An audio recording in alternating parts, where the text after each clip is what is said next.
So, nach Milas Filmmodell in 16:9 möchten wir gerne noch eine Arbeit zeigen, obwohl wir etwas im Verzug sind in der Zeit. Wir haben uns ja einen strikten Zeitplan gesetzt, aber darauf wollen wir nicht verzichten. Wir wollen mit Ingo weitermachen, mit Ingo Hallers Film Unlimited Growth, der inspiriert von einem Text von Elfriede Jelinek über das Ende der Welt bzw. das Ende des Lebens auf unserem Planeten nachdenkt. Und das macht er im Breitbandformat, ganz großes Kino, sagt er immer, und produziert in seinem WG-Zimmer mit einfachsten Mitteln. Also das war eine richtig tolle Sache, die auch sehr witzig ist. Das ist ein toller Film. Wollen wir direkt starten, Philipp? Ich baue gerade noch um, eine Sekunde, ich mache das hier noch schnell fertig. Ich weiß nicht, ob das im Film so richtig rauskommt, aber er hat ja eine Technik aus Hollywood tatsächlich übernommen. Dort arbeitet man nämlich nicht mehr mit Greenscreens in den meisten Fällen, so wie wir das hier machen, so dilettantisch, sondern man arbeitet mit hoch aufgelösten Videoleinwänden. Und das hat natürlich den wahnsinnigen Vorteil, dass die so lichtstark sind, dass sie gleich die Beleuchtung von der Szene mit besorgen. Und das hat er sozusagen adaptiert in seinem Zimmer, in dem er seinen Computerbildschirm genutzt hat, um seine Miniaturszenen auszuleuchten. Es gibt einen unheimlich starken Effekt. Und das ist ein Beispiel für diese Narrative, die aus der Zukunft oder sogar aus einer außerirdischen Perspektive auf die Welt blicken und versuchen, da Dinge rauszuarbeiten.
Ja?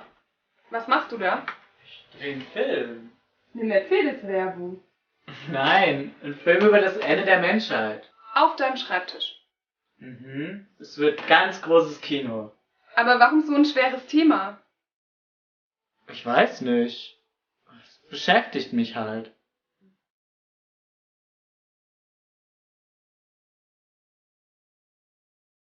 Okay.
Da haben wir also wieder mal einen, der sich selber zerstört hat.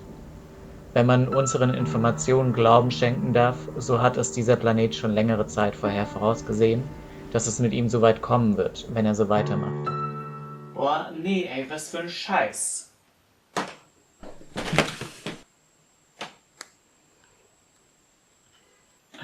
Hi Tan, ich bin's Ingo. Und zwar kannst du mir einen Gefallen tun. Ich drehe gerade einen Film und da gibt's so ein Alien, das ich sprechen muss. Aber meine Stimme ist viel zu hoch, das kauft hier keiner ab. Und das Alien erforscht, warum die Menschheit gestorben ist. Kannst du das für mich sprechen?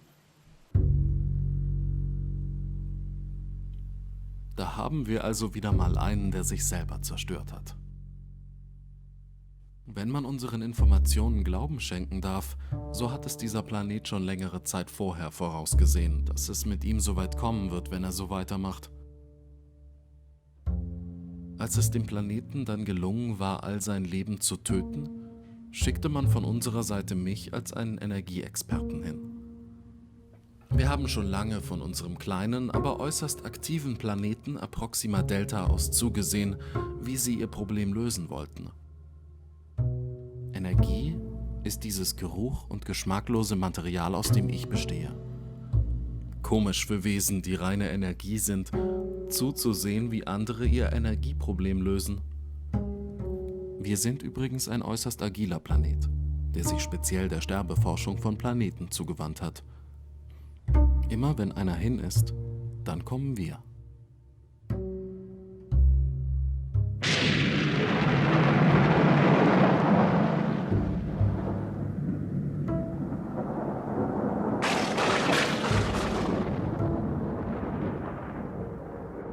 Als eine der Lebensformen dieses Planeten sich zu einer intelligenten Spezies namens Menschheit umgewandelt hat, stieg auch der Bedarf an Energie.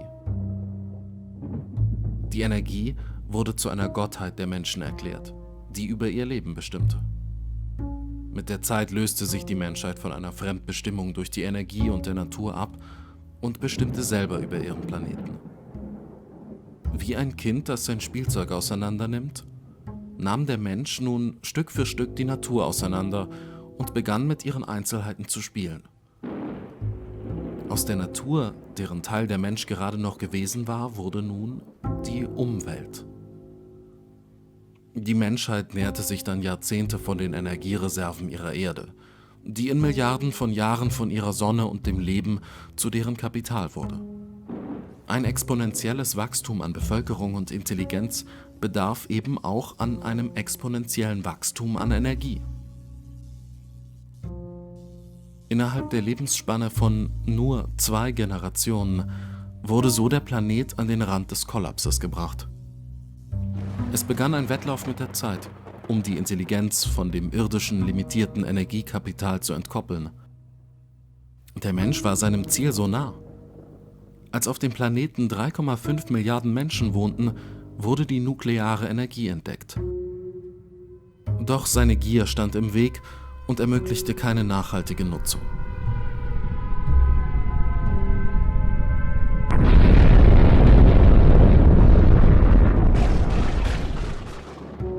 Die Welt wurde eine volle Welt. Als die Bevölkerung 15 Milliarden Menschen betrug, konnten die herkömmlichen Methoden der Energiegewinnung mit dem gewaltig angestiegenen Energiebedarf nicht mehr Schritt halten. Die gesamte Hoffnung bestand nun auf dem Fusionsreaktor. Ein Traum von endloser Energie, um die Natur der Erde endgültig zu kontrollieren. Der Traum von einem endlosen physischen Wachstum.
Natur versagt nie. Die Natur hält sich an ihre eigenen Gesetze. Die Natur ist das Gesetz. Wenn dem Menschen das Verständnis fehlte für die Gesetze der Natur und eine von Menschenhand geschaffene Struktur brach unerwartet ein, versagte sie nicht. Es zeigt nur, dass der Mensch nicht verstanden hatte, Naturgesetze und Verhaltensweisen zu verstehen. Nichts hatte versagt. Das Wissen oder die Einschätzung des Menschen war unzureichend.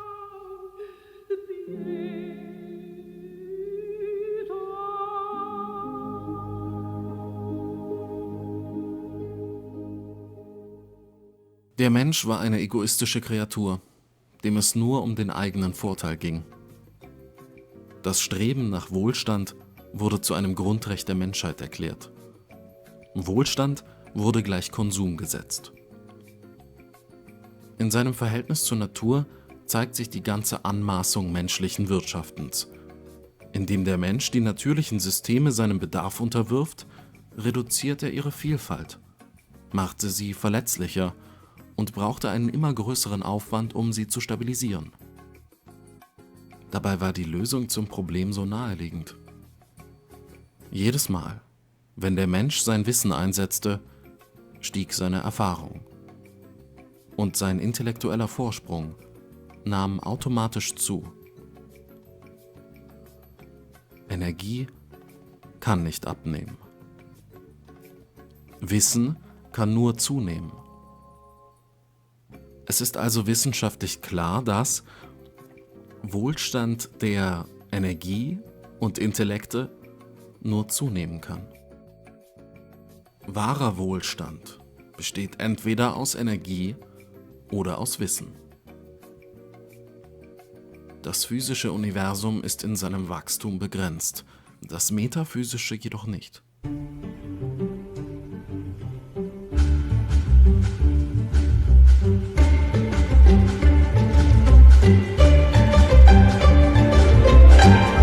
Fly me to the moon and let me play among the stars. Let me see what spring is like on Jupiter and Mars. In other words, hold my hand. In other words, darling, kiss me. Fill my heart with song and let me sing forevermore. You are all I long for, all I worship and adore. In other words, please be true. In other words, I love you. Seit unzähligen Generationen wurde das biochemische System des Menschen durch die Evolution dahingehend angepasst, dass es seine Chancen auf Überleben und Reproduktion steigerte, aber nicht sein Glück. Dabei war das Streben nach angenehmen Empfindungen in Wirklichkeit die Wurzel allen Leids. Das grenzenlose Glück zerstörte den Planeten. Der Menschheit blieb keine Wahl. Sie verließ ihren toten Mutterplaneten und wurde eine exterrestrische Spezies.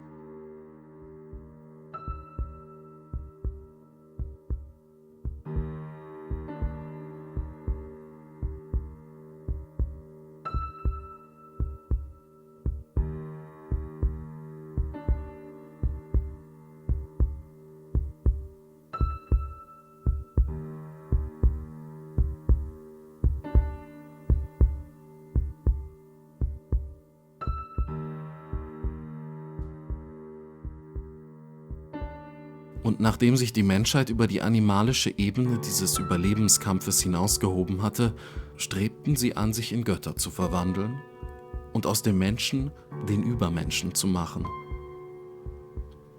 Relativ geringfügige Veränderungen bei den Genen, Hormonen und Nervenzellen reichten aus, um den Homo erectus, der es gerade mal geschafft hat, Steinbeile und Steinmesser zu produzieren, in den Homo sapiens zu verwandeln, der Raumschiffe und Computer herstellt. Durch eine kleine Veränderung der DNA und deren Hormonsystem und ihrer Gehirnstruktur eliminierte der Mensch das Leid aus seinem System. Die Menschheit verlor ihre Menschlichkeit. Ingo, hast du meine Puppe? Ingo!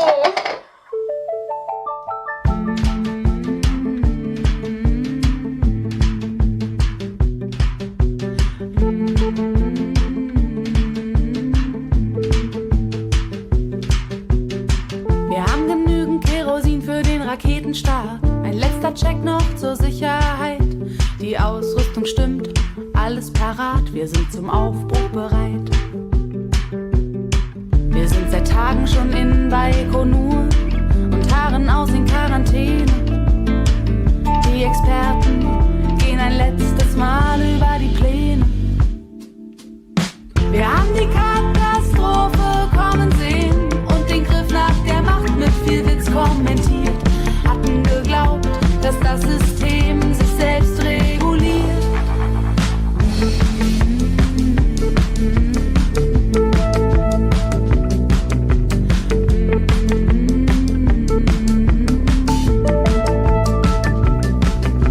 Natürlich haben nur die Reichsten und Rücksichtslosen es bis hierher geschafft. So, jetzt sind wir zurück nach Ingos Film Unlimited GROTH und wollen uns, bevor wir in das Seminar von unserer Kollegin Zsuzsanna Stánitz reingucken, gerne noch eine Arbeit anschauen aus unserem Entwurf, und zwar von Jianing Huang, eine architektonische Übersetzung des Films Fight Club, den wahrscheinlich die allermeisten gesehen haben werden, die jetzt zuschauen, mit dem Titel Translation, Architective Design under the Filmic Thought. Bizarr fanden, dass alle, die es gesehen haben am Mittwoch bei den Abschlusspräsentationen und waren total begeistert. Ich weiß nicht, man muss es ansehen, man kann gar nicht so viel dazu sagen. Es passt perfekt in dieses Studio auf jeden Fall. Viel Spaß. What? I want you to hit me as hard as you can. Why? No, wait. Back up. Let me start earlier.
first sound we hear as the chemical in the mushroom takes effect is laughter. Mushrooms.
It's okay. Marla, look at me. I'm really okay. Trust me. Everything's gonna be fine.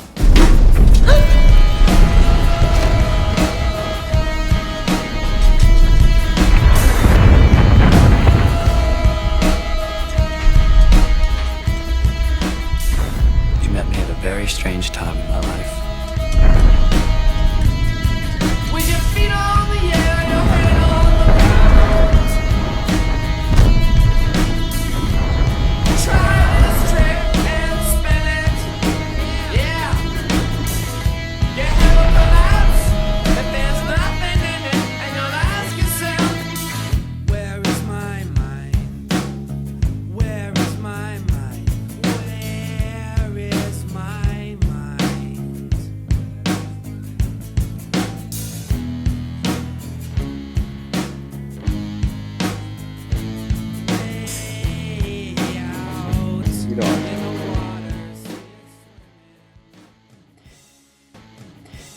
Okay, das waren jetzt die nicht ganz letzten, aber das war der letzte Block mit Entwurfspräsentation.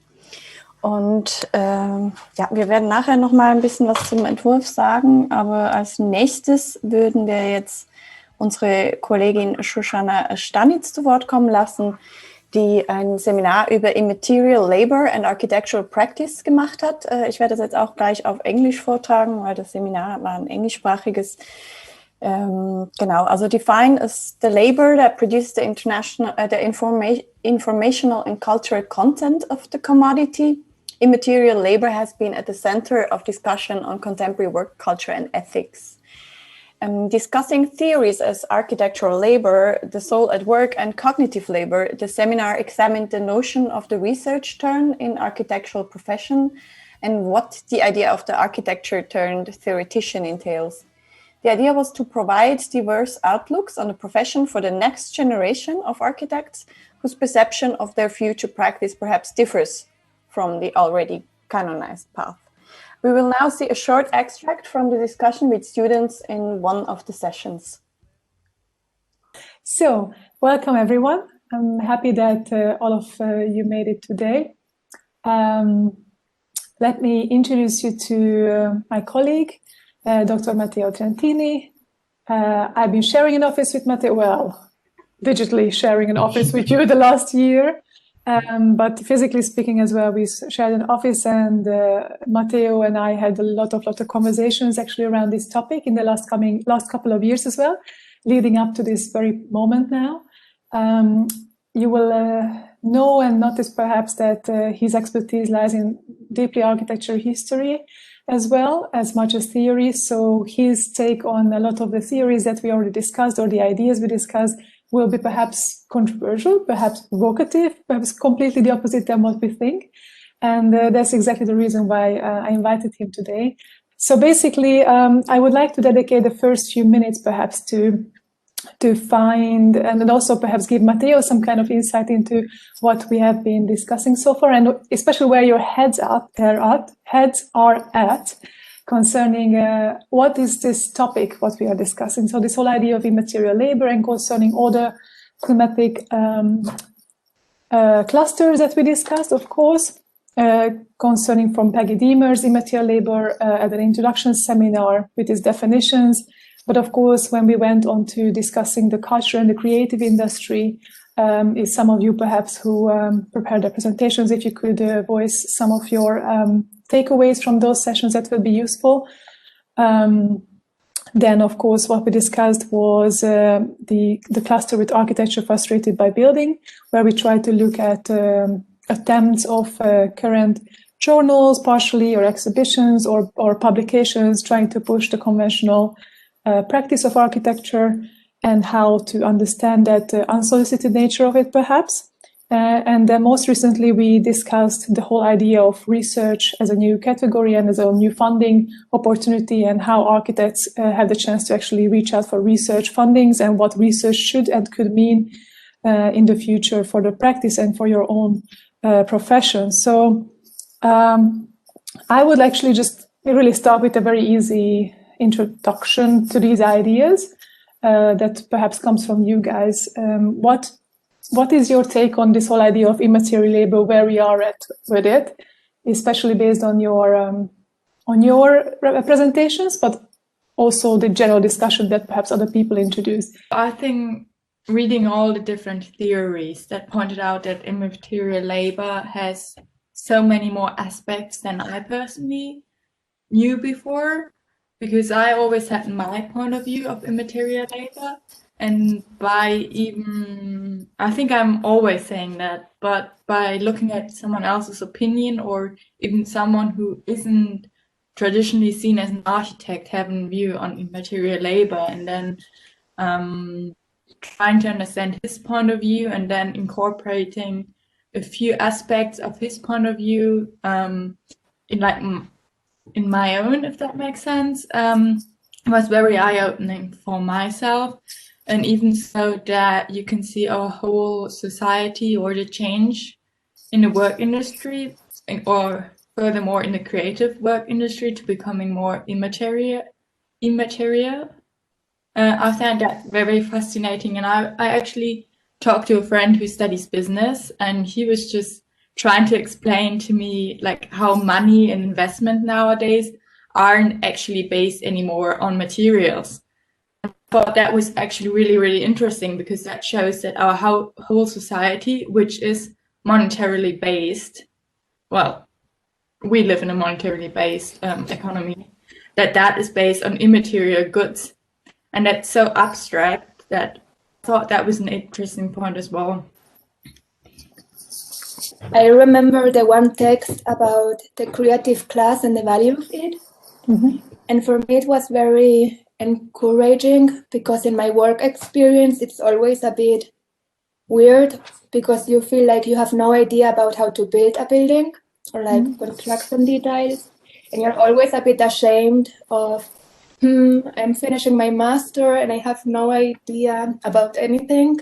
And I think in a work experience in a bureau, it's kind of a bit, it feels insecure to be there and knowing that you don't really know how to do anything. And I think this text was really encouraging for me to see another aspect that we do not get that much information about in the practice life. You mean the Richard Florida text about the creative industries? Mm-hmm. I recall that has been one of the most eye-opening, perhaps for you guys as well, when your profession was just discussed as one of these simply economic-related benefits to some local, authorities and politics, and how much that's just being discussed also as a political matter, and how much that also became, especially in the UK, as it started very dominantly as a very dominant foreign politics attempt as well, and also locally how they try to push a lot of money into these creative industries to push these professions and these categories closer to each other and interpret them economically. And of course, what that does to cities, and perhaps how cities can completely change throughout these processes. It's also something that, you perhaps don't connect the dots as closely if you don't encounter a text like that. I would like to know your opinion about the relation that Joan Ockman speaks about in her articles. And it's about the relation between theory and history, that for me it's very interesting. And yes, I would like to know what for you comes before. I mean, it's the theory who makes the history, or is the history who makes the theory? So in case the theory makes the history, I mean, to come up with new ideas and make it real, so making history, or if it's the history to make the theory. So if we can learn from the past, and only once you know the history, we can reinvent something new. This is a question to Matteo. Yes. A very good one. Of course, don't forget, Gianmarco, that for Oakman, this whole scenario with the history of theory, it's almost like for her, it's set. And one of her interesting provocations is that why is this constellation that has been so automatically bonded together, the history and theory, and supposedly, especially the one cannot really survive with the other, and one cannot be really interpreted with the other one, how that is being actually changing nowadays towards the new version of it, so whereby history and theory is being taken over by research/curation, right? And that was one of her main arguments of like, why is history and theory being regarded as less dominant for perhaps understanding this new constellation for architecture nowadays, even though it has always been the standard way of picking at it for the first time. And then why is it that research and curation are becoming the main dominant elements, and how much damage does it do to the actual profession? And of course, what is the current political, social constellation that requires this switch to do? And of course, what that does to architectural education and the future of the profession itself, if it totally moves from a history theory realm to a research and curation. But I will be very excited to hear Matteo's take on it as well, because I'm sure he has a very specific opinion about that. No, so yeah, thank you very much. So the first 20 minutes have been extremely promising, I will say. So I hope that I'm not going to disappoint you with my further presentation. It's really so, because I'm very happy that so there are some points that I will probably touch in my presentation that I will start in a few minutes. But already, so the first discussions, it's really so touch a range of topics that I would like to discuss you even further if the time so will allow that. So, and thank you, of course, Zsuzsanna, for having me here. I'm very, very happy that we can finally share so further the conversations we had in the last semester, as it was still possible to meet in person. So I want to start really so probably to this question. So history, it's a very central question to me. It's also extremely difficult to give a very precise answer. I would probably, so let's say, so one of the objectives, so I have a very difficult role today, so that is that of provoking you somehow, and also to provocate myself, because what I wanted to share with you is a reflection that also thanks sharing office with Zsuzsanna I've been developing the last years, I will say, and I hope that somehow we have the chance to deepen further this discussion. So I'm going to show you a presentation which is very fragmentarian, very also chaotic and not linear at all in some way. And so, but there is probably one point which goes through the entire presentation, is that the relevance of history. So all the discussions we have been, so all the points we have been discussing that you have open now, I think they have a kind of historical relevance, so they should have an historical relevance. So when we, for example, discuss the role of architects, that I will show you later in my presentations today, is something not completely new. So if you go back to Vitruvius, it was one of the very first thoughts, reflection of Vitruvius was to investigate the role, the professional role of architecture. Even before starting any kind of theoretical context, theoretical speculation, how we should build a church, how we should build a bridge, one of his first thoughts, and not only from Vitruvius, of course, but I'm taking Vitruvius as probably the founder, one of the first moments in Western world architectural theory in classical sense, was really to speculate about the professional role of architecture. So in this sense, what I want to say, if we, the way we look at theory and history somehow flows together, I would say. So if we take authors like, for example, Palladio, or even something more recent, for example, let's say Adolf Loos. I'm not mentioning contemporary architects because I think we need, if we want to do a kind of historical work, we need a kind of distance. So it's very difficult, for example, so it will be for me very difficult, and Zsuzsanna is very aware of the problem, to analyze the work of Colas.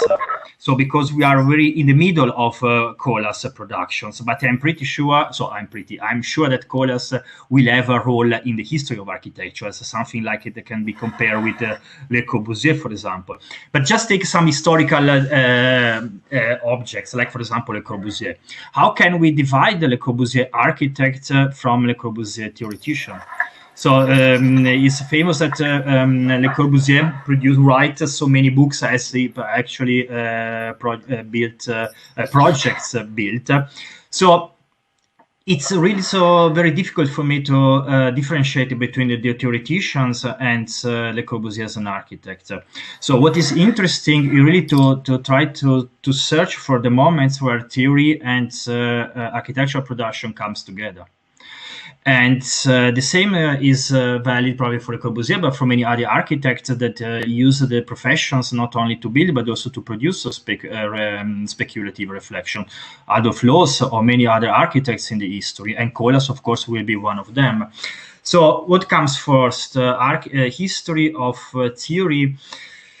From architectural point of view, I think first comes theory. So there is also one quote by an Italian philosopher, Antonio Gramsci, who was by instance also the founder of Communist Party, and probably this is not that irrelevant in discussing the nature of immaterial and not immaterial labor.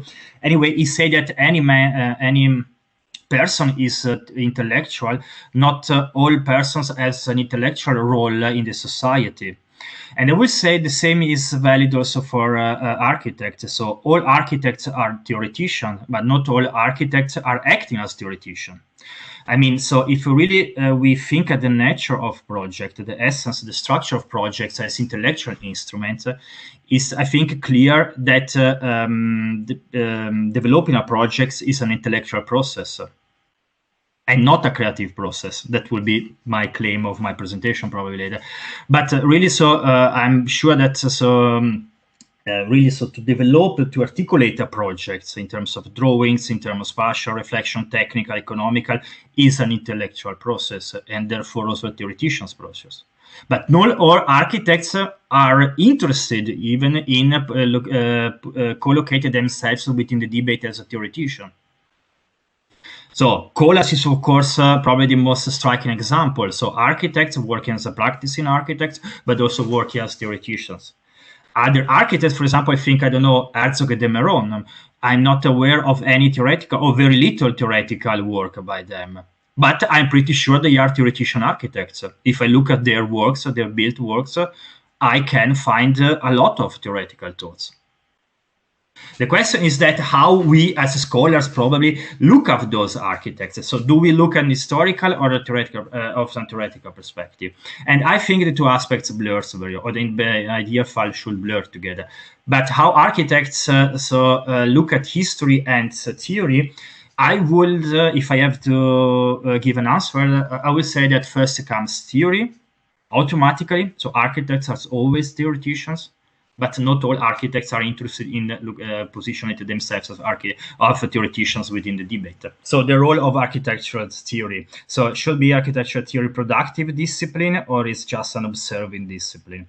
So if we look at the what I would call the classical development of architectural theory. So architectural theory really started from Vitruve, if Vitruve was the true initiator of architectural theory, up to the beginning of the 20th century, probably. Architectural theory was a kind of productive discipline. I mean, if you can, so as a very short exercise, if you open a random page by Palladio, for example, you will immediately have an information as an architect.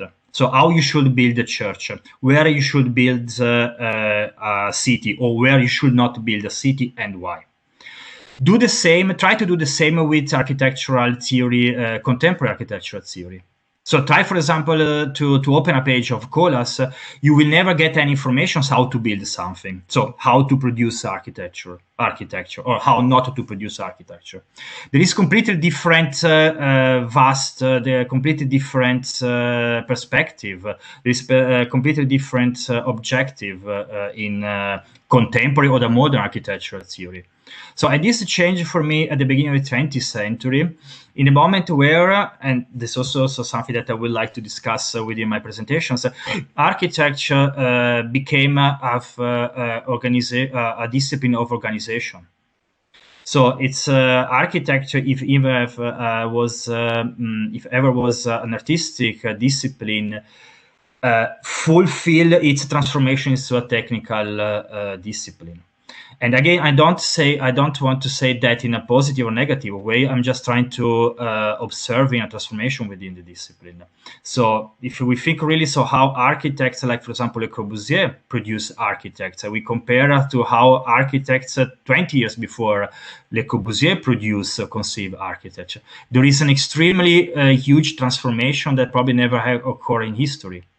So because really, so with the transformations, with the modern process of industrializations that found in Germany one of its centers, so with Deutsche Werkbund, Bauhaus, and so on, the conditions how to produce architects dramatically change.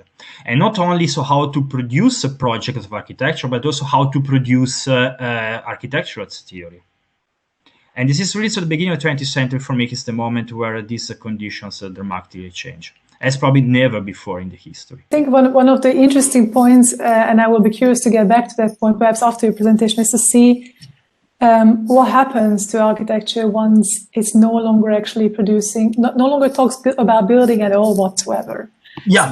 So what is the, because it's exactly when you said, Matteo, that where can I still have authority? And of course, back in the 70s as well, there was a reason why all those paper architecture as a movement became so dominant, and also almost like the singular escape mechanism of the many professionals at that time, and why paper architecture as a movement basically became so well known, because there were simply this experience of architects of more and more responsibility being taken away, and them understanding that their role and this new roles that have been being put into the entire building industry have disabled them to be having that kind of overview and judgment about the project that they actually initially wanted to produce, or how it used to be historically speaking.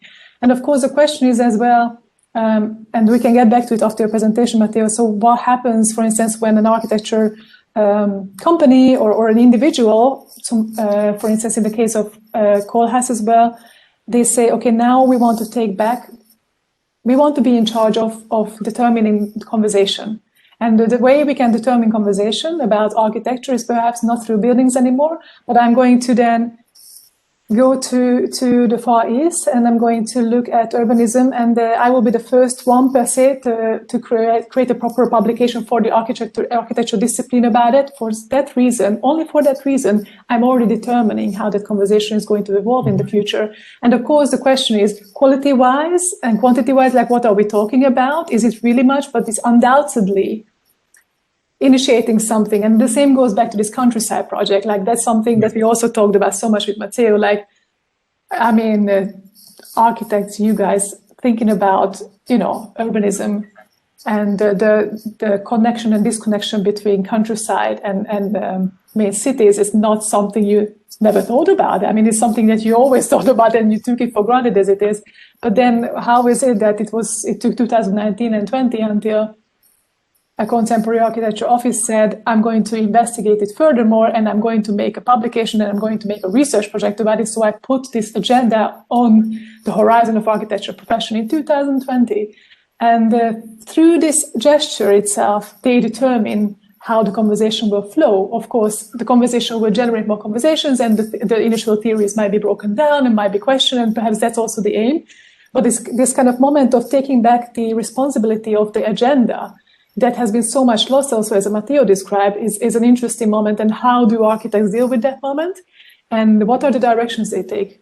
And how much, is it architecture? And what kind of architecture is that? If that's one of their main elements of their interest and not necessarily I need to deliver a building, right?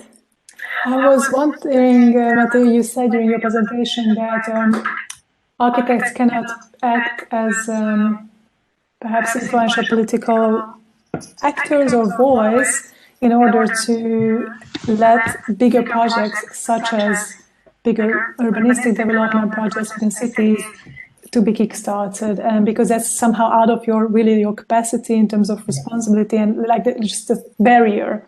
However, the last 10 years, 15 years, there are more and more groups of younger collectives, of course, who definitely decided to try to only do this because that they say that's the only way how things matter and how they can make a difference. There's this whole research that we also discussed during this seminar, and that's why I wanted to bring it in with the spatial agency that actually collects all these younger architects as well. Some of them very utopian from the 70s as an inspiration, of course, but many of them which do try to make a political and social difference, and basically whereby their organization and their capacity lies in them establishing a profile that just marginally has anything to do with the traditionally speaking architectural practice. And of course, the question is, where does that lead architecture? Is it just like one of the little islands which is connected to the main? Or is it really potentially having a very transformative power that will really redefine architecture in a way that it will be more, like present in terms of what also society requires from architects to do? So can architects step up to that? Will the political reality also invite architects back to the decision-making table? Will, do these initiatives have the chance, or do we want to see them to have the chance to actually put architects back onto the on the front side of the debates, whereby this kind of decision, whether some kind of urbanistic issue has to be solved in a specific element of a city, has to be thought about, and it has to be thought about now. And that's initiated by architects, and also not only initiated, but also so whereby architects actually follow the project from the moment onwards, where they step up to the authorities with it. And of course, there are projects that are very, very successful. And of course, most of them start on very, very local, very temporary interventions as well, if you will. But the bigger idea is really to position architects as, politically speaking as well, decision-making power that has been taken away from them, historically speaking, or has never been established on that level. So how do you see these kind of developments, and how much is that going to have a greater impact, or will it even have a greater impact on how we think about what you guys have as a chance, as a proper chance in terms of paying your bills if you apply to the office? Like, do you have as many chances to, go to these kind of initiatives and groups of young architects as many normal, traditionally speaking architecture offices invite applications as well? And can you actually finance your lifestyle from it? Should I, or? Okay, so sorry if I skip forward to. No, I agree with you. So it's indeed, so in the last we have been experiencing the last 15 years a kind of rebirth of activists, or the birth of activists to practice architecture, and I'm very glad that it's like this. And I also see the chance probably to be a kind of to introduce transformations in the way architecture is understood and also the way architecture is produced. But that's exactly the point.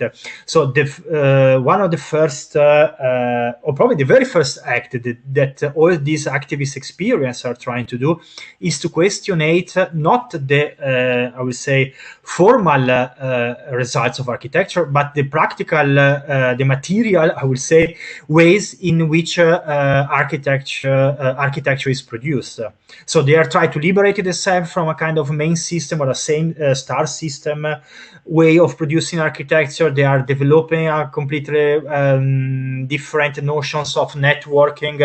Of course, there is also the digital instrument plays a huge role with this, but the first, they are really questioning the practical ways of producing architecture. So, and the question of form, the aesthetic question comes only at the very end of the process. That's why probably they have, they could potentially have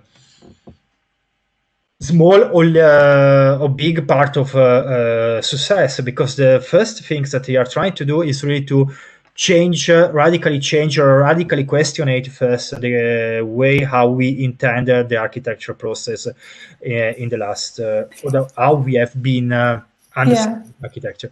To this point, I would actually like to ask another question, because I think you will end up in that, because you keep referencing it.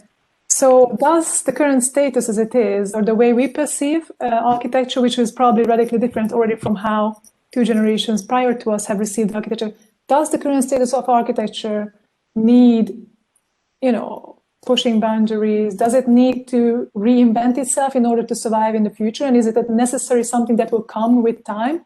Or is it going to have to let that kind of attempts go and quite often, as you say, look back at the origins where you started and look at the original aim and ethical responsibility and social responsibility, political responsibility of what the profession was made for. So are we going to survive here in the profession as we are right now, or what else is yet to come in order to still keep architecture as a profession relevant? I would say that a possible answer would be that could be that in order to move forward, we have to look backward.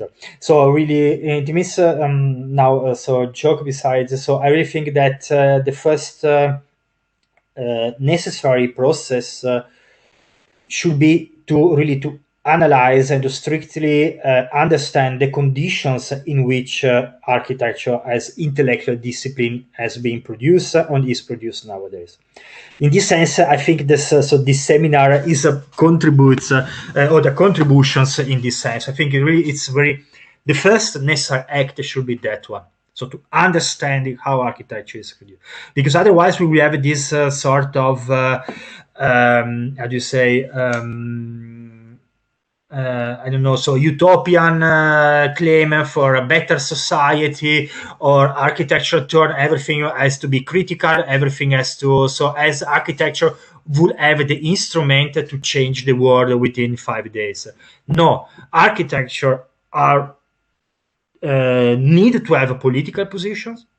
I'm convinced of that. So architecture must position themselves as political voices within the society, let's say, but they also have to collocate themselves as a political voice within the process of producing architecture.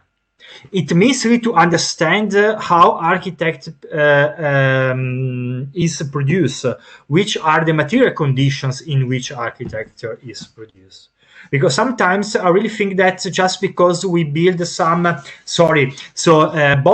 projects somehow in third world countries, we have washed our consciousness. I mean, we don't need to go to the third world countries so perfectly if we can do like this. But we have also the necessity to be politically conscious even in Stuttgart, even in Berlin, in Paris, in London, in Los Angeles. And that's what I think that where the potential for politically conscious way of architecture is. So we don't need to escape to a kind of politically activist Eldorado in order to be politically conscious, because we have a lot of architectural problems even here in Germany that need to be discussed. And to be discussed, I think the original question comes for history or theory is very central, because we have to understand that the problems that we are facing today are not completely new. And how do authors solve these kind of problems in history? Well, we could help to avoid mistakes or to find some solution that we already attempted in history. So one of the comments that Remco has been saying, also perhaps as a way of justifying the think tank AMO, what they created, is that architecture is way too slow as a discipline. It has absolutely no chance in staying relevant if we just keep the traditional speaking architectural linearity, because by the time you produce something and by the time you see the realization of it, it will be way outdated in terms of where the thought process is going. So the question is, for that, he abandons the traditional architecture, and what he does has, we know, I mean, he tries to radically question, okay, what is the huge, very unique skill set? And that's something he keeps arguing for, that architects should feel empowered by all the basic skill set that you guys have been gathering throughout your education and throughout the tasks that you are being thrown into. And these are exactly those kind of aspects that also Matteo was talking about, understanding the context. What does it mean to understand the context? What kind of skills do you have to activate that you learn throughout, or you have to gather, and you will be able to gather on your own as well, perhaps in free time, because you know how to go about these extra skills that you have to develop. So basically, how much potential there is within all of you guys, and how much little is there being profited of in case you only just look at your chances through the traditional building processes. And for that reason, he really likes the idea of abandoning building as it is and looking at other chances of making profitable use of the skill sets that you guys gathered and basically changing and challenging and very much provoking what architecture is and what architectural knowledge and skill set can provide. And there you go. I mean, it ranges from a study in rural China to a Prada fashion show every year in Milan. So the question is that huge variety, and they are partially produced by the same architects sitting in the same office. And of course, we are talking about different clients. Sometimes we are talking about non-existing clients yet, like in the cases of publications. But these are the kind of moments when he says these are the chances for architects to be able to foresee and have an active involvement in discussions for currently relevant and relevant issues which will happen only in the future. So how the traditional architectural mechanism, as with the building language and the thought through building, is no longer enough because it's too slow. And what are the other things that we can actually allow ourselves to use and make use of in order to be active participants? It might sound very banal and pathetic what I'm going to say, but I really think that there is, especially nowadays, extremely huge potentials in order to fulfill the architectural or any kind of intellectual discourse with political consciousness or with political context, because it has always been like this. Once again, if you look at the history, only after moments of crisis started something interesting. So in a moment of extreme tranquility, extremely relaxed, nothing happens. It's automatically. I mean, so if we look at the history, we learn about wars, so we learn about crisis, so we learn about the pandemic. We don't learn about peaceful times. They are completely not interesting. So it's very banal what I'm saying, pathetic, but it's true somehow. So that's why there is the urgency to start really to think about what is happening now. And this is really so literally meaning of theory. So theory means to observe. So theory comes from the same word as theater. So to look at something and make some thoughts about that. So that's what we are first asked to do. So really to observe things in order then architecture turn that into a practical process. I hope it's not like too provocative what I'm going to say, but I kept thinking through the whole presentation, also what you just said, is like, I think the main problem maybe of architecture, not that much how society perceives it, but rather how architects perceive themselves and architecture is that, like, firstly, I think it's not clear what the actual medium is, how architecture works, and also how like the definition of the work. I mean, I got the feeling like in every other profession there'd be like the point, okay, there's a group that also does that, but it doesn't mean that suddenly, like, I don't know, that when you paint a wall of a house, that's also part of your job, that you, whatever, go water skiing. But like with architects, it's also that thing, like, especially when, let's say, Kohlhaas or other big architects do something, it's suddenly also becomes part of the profession. And I think it's like, it's really special for architecture that happens, kind of, because you could also say, all right, architecture and those young people, like, maybe just generally interested in politics, not just like the students of architecture or the new architects, but suddenly they tend to go more like in the political direction. Now, like, that is part of the profession, but like, why? I mean, it's like, I think architects have that illness, so to say, that they kind of gather all of the topics around them and make them their own, but I don't really see why, just because they want this to happen, it's suddenly like really, maybe it's just about building houses and everything other it's just something they like to do, but it's not really part of the profession. It's like, yeah, just because a teacher also works at a supermarket, it's not like that every teacher does that. Yeah, if I can say just 2 words, might be provocative, but it's true. So I perfectly agree with you, Lena. Might also be said, but it's perfectly true. And it's also my small little battle of today was really to try to make architects understand which is their sphere of influence. So in claiming really that architecture is not only a genius anarchistic or creative process, there is nothing bad about it. It's on the contrary. Because just when in the moment in which we understand that architecture, the claim that architecture has also a technical, political, economic relevance, we can understand the political presence and the political efficacy of architecture.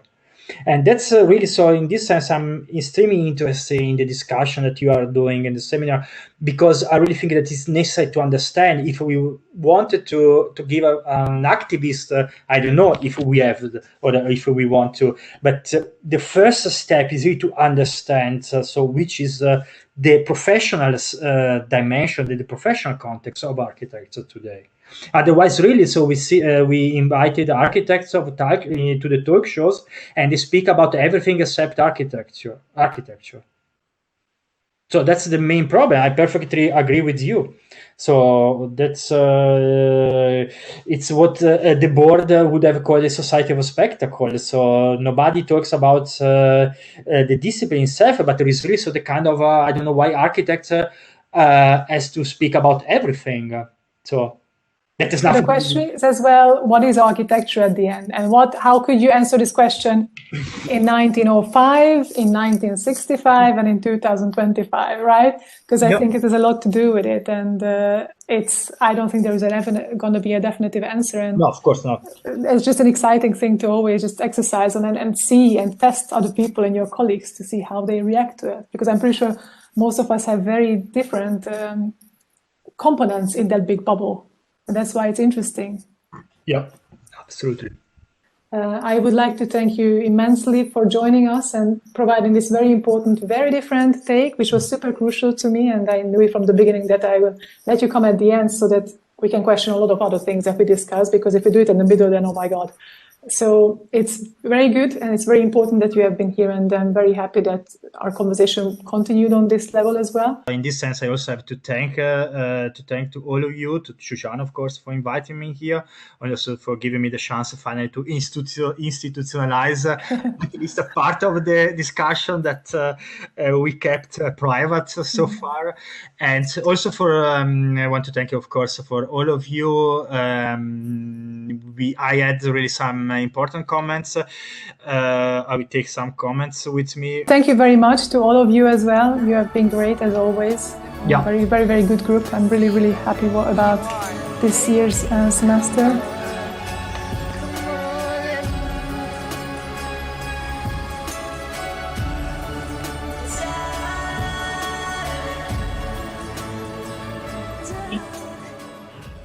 Guten Tag, meine Damen und Herren. Ich möchte Ihnen heute mein Seminar, das postmoderne Wissen, vorstellen.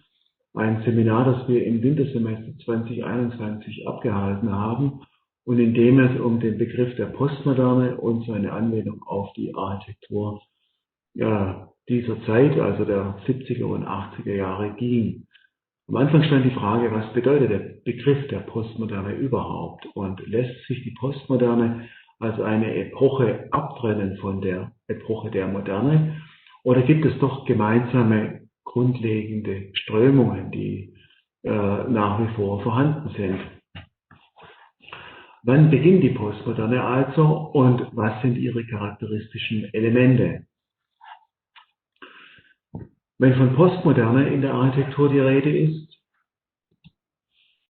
wird die Architektur oft in ihrer Verwendung historischer Formen gekennzeichnet, die tatsächlich von Beginn der 80er bis Mitte der 90er Jahre eine große Bedeutung besaßen. Tatsächlich artikulierte sich in diesem Jahrzehnt auf breiter Front die Unzufriedenheit an einem rationalen Funktionalismus durch die Wiederaufnahme historischer Architekturelemente. Hier beispielsweise anhand des berühmten Plakates von Aldo Rossi zur Città Analoga dargestellt. Sie sehen hier sowohl Elemente, die Aldo Rossi selbst entwickelt hat, die allerdings auf historischen Modellen basieren, und auch historische Stadtgrundrisse in einer Collage zusammengefügt. Während in der Folgezeit ein scheinbar neuer Historismus in der Rekonstruktion historischer Stadtstrukturen das Baugeschehen bestimmte, artikulierten sich wenige Jahre später architekturtheoretische Positionen, die genau dieses Vorgehen in Frage stellten. Mit Hilfe der Übertragung der Thesen des Dekonstruktivismus in die Architektur sollte diese gleichermaßen dekonstruiert werden, um deren versteckte Strukturen und Symbole der Macht transparent werden zu lassen. Während die Dekonstruktivisten aus der Tradition der Aufklärung sich verstanden, argumentierten die postmodernen Historisten mit einem mehr oder weniger von traditionellen, oft als restaurativ wirkenden Humanismus her. Ein Beispiel hierfür ist Hans Kohlhoffs Haus Delbrück, das unzweifelhaft an die Architektursprache um 1800 erinnert. Ein anderes Beispiel ist die Villa Bastian von Kahlfeld-Architekten, bekannterweise ein Haus für den Sekretär von Joseph Beuys, einer der bekanntesten Protagonisten der modernen Kunst. Also was bedeutet das postmoderne Bauen? Ist es ein Rückgriff auf historische Formen oder ist es sogar eine Trendwende, die die moderne Architektur kennzeichnet? Wenn man nun mit der Moderne anfängt und ihre charakteristischen Eigenschaften herausstellen will, so kann man behaupten, dass die moderne Architektur wie jede Architektur eine symbolische Darstellung des Lebens darstellt und bei der modernen Architektur natürlich eine symbolische Darstellung modernen Lebens.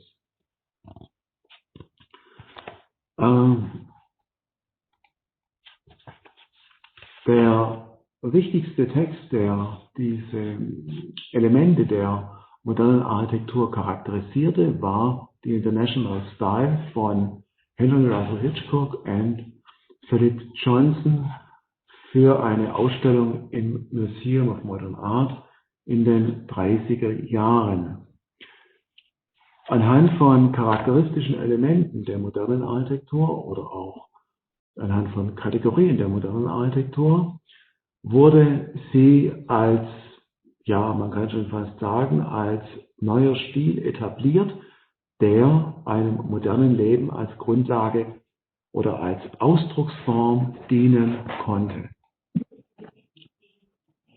Am bekanntesten ist wohl der Entwurf von Le Corbusier aus den 20er Jahren, seine Ville contemporaine, in der er quasi das Bild der modernen Stadt anhand seiner puristischen Formensprache darstellte.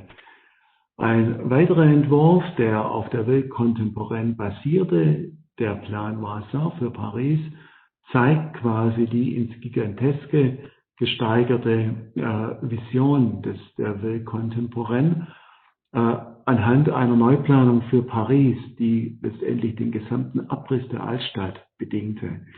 Diese ins Hypertroph gesteigernde Planung charakterisiert dennoch wesentliche Grundelemente der modernen Architektur, weshalb sie auch in die Kritik geriet.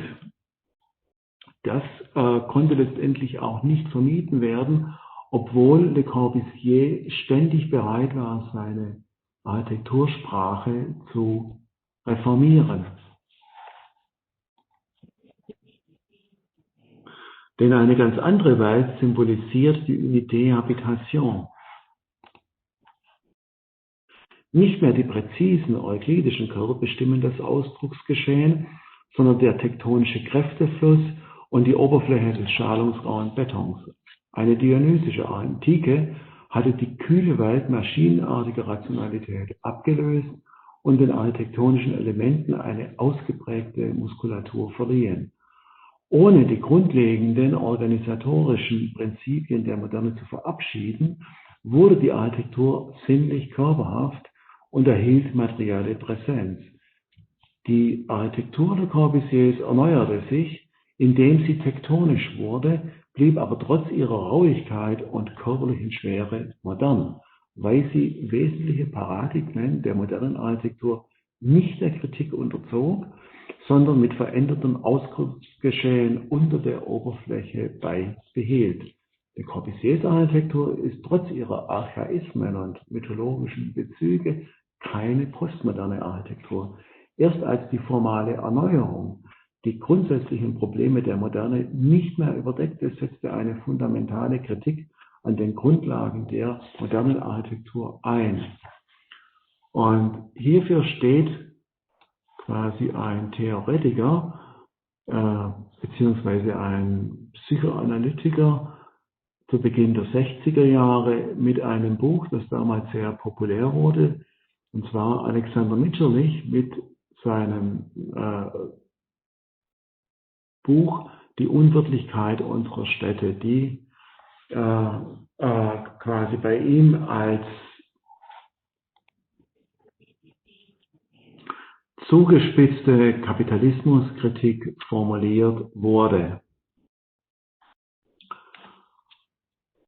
Zitat, das wortlos, das heißt ohne Kraft des kultivierten Ausdrucks, lebt der Trabantenstädter in einer Umwelt, deren Signale und deren Aufbau kaum noch etwas mit der Welterfahrung zu tun hat, in der sich bisher den Menschen Wirklichkeit bekannt gemacht hat. Noch nie zuvor hat in der Geschichte eine so bedenkenlose und vorerst noch keineswegs abgeschlossene Traditionsvernichtung stattgefunden, wo immer das von der technischen Entwicklung nahegelegt worden ist. Und weiter sagt Mitscherlich, dass die Entfremdung in seinem unmittelbaren Lebensumfeld die Lebensbedingungen für den modernen Menschen schaffe, die mit denen domestizierter Tiere viel Ähnlichkeit besitze. Und diesem stehe ein Verlust an unmittelbarem Naturerleben, nach Einsamkeit, nach Stille, nach nicht organisiertem Dasein entgegen, welche ein Grundbedürfnis zur Erhaltung des psychischen Gleichgewichts darstelle. Mitscherlich sagt quasi, dass der Moderne es nicht gelungen sei, diese Werte in Architektur zu überführen, die elementar sind, um ein psychisches Gleichgewicht zu gewinnen. Zwei Beispiele habe ich Ihnen hier aufgezeigt. Zum einen ein Wohnbauprojekt aus Darmstadt, Kranichstein, das exemplarisch zeigt, wie in den 60er und 70er Jahren in Deutschland gebaut wurde. Das ist ein Projekt der Neuen Heimat. Und ein weiteres Projekt aus Kiel, auch der Neuen Heimat. Die Projekte wurden in einer Ausstellung, die vor kurzem im Architekturmuseum in Frankfurt veranstaltet wurde, gezeigt. Als wesentliche Ursache der fundamentalen Kritik Mitscherlichs an der modernen Architektur kann die fehlende Akzeptanz ihrer zentralen Prinzipien gelten. Flächensanierung, und das war ein Schlagwort dieser Zeit, und verkehrsgerechte Stadt führten in den späten 60er Jahren zu radikalen Eingriffen in den Städten und wurden zu Synonymen einer Moderne, die historisch gewachsene Stadtstrukturen und die mit ihnen verbundene Lebensformen nicht mehr wahrnahm. Als Folge wurde moderne Architektur zur Zerstörungskraft eines kapitalbetriebenen Vulgärfunktionalismus gegenüber der historischen Gestalt der Stadt und der mit ihr verbundenen Lebensformen. Gegen diese als terroristisch empfundene Zerstörung begehrte die Postmoderne auf, nicht indem sie die Moderne reformieren wollte, sondern indem sie abschaffen wollte. An deren Ende sollte die Postmoderne die Moderne zwar nicht überwinden, ihr aber ihr Selbstvertrauen rauben. Der Verlust an Glaubwürdigkeit der Moderne ist denn auch der Punkt, an dem Jean-François Lyotard in seinem Buch Das postmoderne Wissen ansetzt. Wenn er die Moderne als nicht mehr legitim bezeichnet. Lyotards kritische Auseinandersetzung mit der Moderne ist nach wie vor von großer Aktualität und besaß für den Architekturdiskurs in den 80er Jahren eine große Bedeutung. Ihre Aktualität hat sie bis heute nicht eingebüßt. Auch die Gegenwart besitzt keine neue große Erzählung. Lyotard verwendet den Begriff der Erzählung oder des Narrativs, die als legitim bezeichnet werden könnte.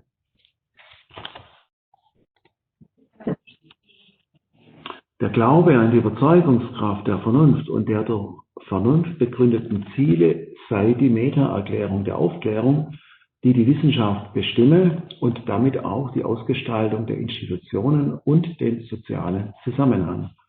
Wissenschaft sei diachron, sie stelle einen kumulativen Prozess dar, der die Speicherung und die Erforschung von Neuem voraussetze. Ganz im Gegensatz hierzu stehe die narrative Funktion, die der Legitimierung des Wissens diene. Lyotard nennt exemplarisch den Humanismus von Humboldt und seinen Begriff der Bildung, den spekulativen Geist des deutschen Idealismus, der in den Systementwürfen von Fichte bis Hegel erscheint, und geht sogar so weit, den Marxismus, den Sozialismus und sogar den Stalinismus als Metadiskurse der Aufklärung darzustellen, die der Legitimierung des Wissens, wie sie die Wissenschaften, die empirischen Wissenschaften hervorbringen, zur Legitimation dienten. Wenn die Moderne die Legitimierung durch einen Metadiskurs voraussetzt, so zeichnet die Postmoderne die Delegitimierung aus, die notwendig Zersplitterung und Heterogenität nach sich zieht.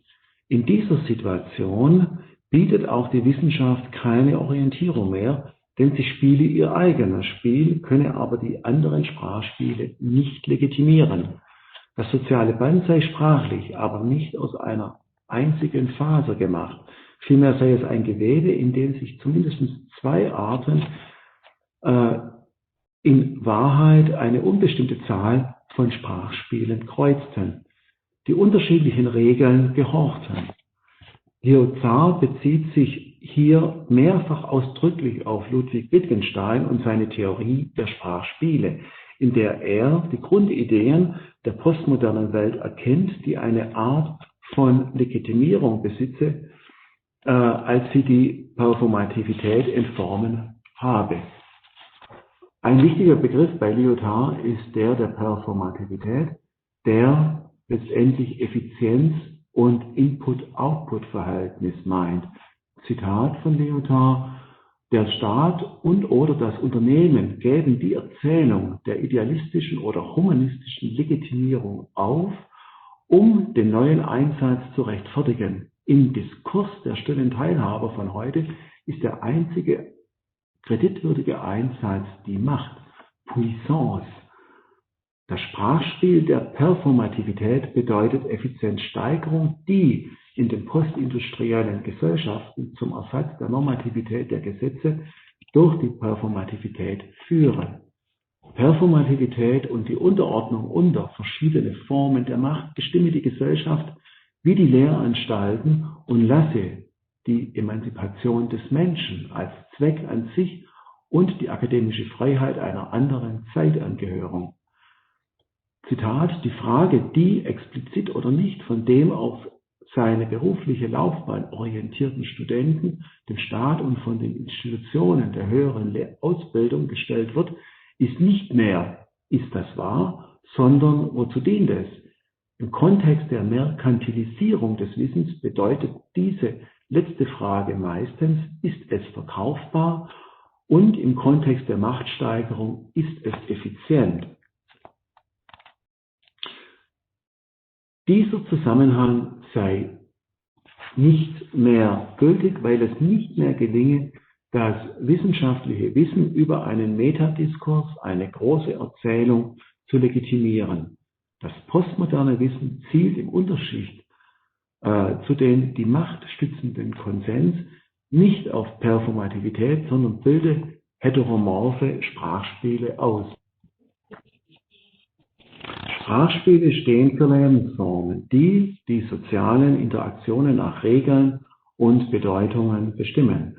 Wenn in diesem Zusammenhang von Leonard der Begriff der Paralogie verwendet wird, so um die Regeln und die Heterogenität der einzelnen Diskurse erkennbar zu machen. Da der Rekurs auf die großen Erzählungen ausgeschlossen sei und die Gültigkeit des postmodernen wissenschaftlichen Diskurses sich weder auf die Dialektik des Geistes, gemeint ist natürlich Hegel, noch auf die Emanzipation der Menschheit berufen könne, bildeten die kleinen Erzählungen die Form par excellence der imaginativen Erfindung. Sie erlaubten es, Wissen durch Übernahme der Regeln oder Symbole aus einem Spiel in ein anderes zu generieren. Einerseits sind die Sprachspiele der kleinen Erzählungen zwar in sich geschlossene Systeme, andererseits eröffnen sie unserem Urteilsvermögen, sie wie Inseln über das Meer kennenzulernen, um sie gegebenenfalls zu erobern, zu verstehen oder in ein bestehendes Sprachspiel zu integrieren. Lyotard schließt zwar einen Metadiskurs der Moderne als nicht legitimierbar aus, erkennt aber eine Urteilskraft an, die im jeweiligen Fall sehr wohl darüber zu entscheiden weiß, was als wahr oder falsch oder was als gerecht oder ungerecht einzustufen ist. Im Seminar haben wir uns den kleinen Erzählungen oder den, wie Leonard sagt, diesen Inseln, den Sprachinseln und den einzelnen Sprachspielen gewidmet und haben quasi den Text verwendet, um den Ausstellungskatalog der Biennale in Venedig mit ihm zu lesen.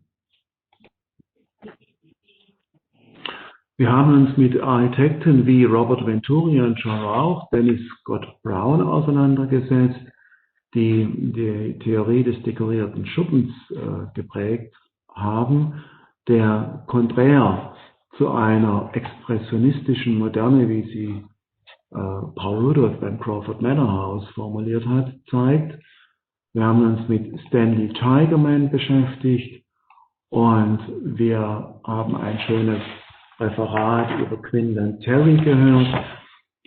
Wir haben uns auch mit Leon Krier beschäftigt und seiner Idee einer Architektur des postindustriellen Zeitalters, das quasi auch bei der Architektur um 1800 anknüpft.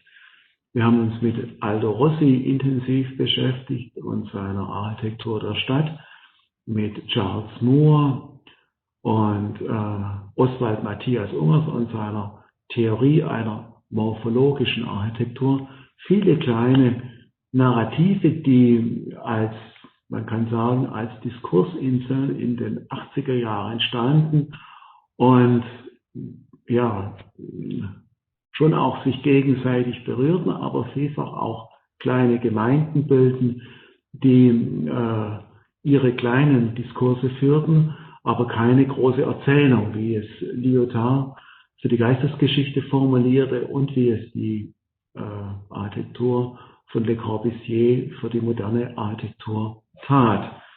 Das ist quasi der kurze Überblick zu meinem Seminar, den ich Ihnen hier zur Verfügung stelle. Vielen Dank.